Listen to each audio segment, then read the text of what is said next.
Hi all. ഈ painting 2022 തൊട്ട് ഞങ്ങളുടെ വാളിലുള്ളതാണ് ബെഡ്റൂമിൻ്റെ.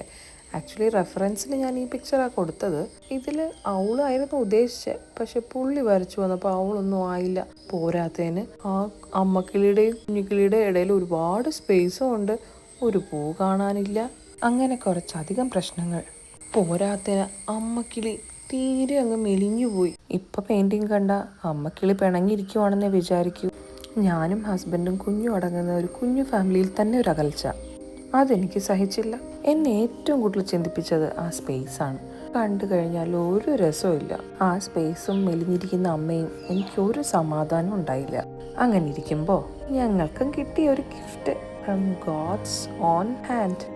It was a surprise actually, but we are so thankful to God. ഞങ്ങളുടെ ലൂക്കാച്ചൻ കുഞ്ഞു ജനിച്ചതിന് ശേഷം ആദ്യമായിട്ടാണ് ഞങ്ങൾ വെക്കേഷന് നാട്ടിൽ വരുന്നത്. അവൻ ഇവിടെ കിടക്കുന്നത് കാണുമ്പോഴൊക്കെ എനിക്ക് അങ്ങ് വിഷമാവുന്നു. കാരണം ഞങ്ങൾ 3 പേരും അടങ്ങുന്ന ഫാമിലി ആയിരുന്നപ്പോഴാണ് ഈ പെയിൻറ്റിങ് ഞങ്ങൾ വരപ്പിച്ചത്. പിന്നെ ഞാൻ ഒന്നും നോക്കിയില്ല. അറിയുന്ന സകല കലകളും കൂട്ടുപിടിച്ച് അവിടെ ഉണ്ടായിരുന്ന കളേഴ്സും എടുത്ത് ഇറങ്ങി. എന്നെ കൊണ്ടാവും പോലെ ആ കുറവുകൾ നികത്താനായിട്ട്. ആവശ്യത്തിൽ കൂടുതൽ മോട്ടിവേഷൻ തരാൻ ഒരു ഹസ്ബൻഡും കൂടെ ഉണ്ടെങ്കിൽ പിന്നെ എന്ത് വേണം. ലൂക്കാച്ചനെ വരച്ചു കഴിഞ്ഞ് അപ്ഡേറ്റ് നോക്കാൻ വരുന്നതാ ജയ്ക്കുഷ്. എനിക്ക് തോന്നിയ കുറവുകളൊക്കെ പരിഹരിച്ചു എന്നാണ് എൻ്റെ വിശ്വാസം. ലൂക്കാച്ചനെ കൂടെ ഇടയിൽ കയറ്റി ഗ്യാപ്പ് ഞാൻ കവർ ചെയ്തു, അവനെ ആഡും ചെയ്തു. മെലിഞ്ഞിരുന്ന അമ്മക്കിളിയെ എന്നെ പോലെ നന്നാക്കി.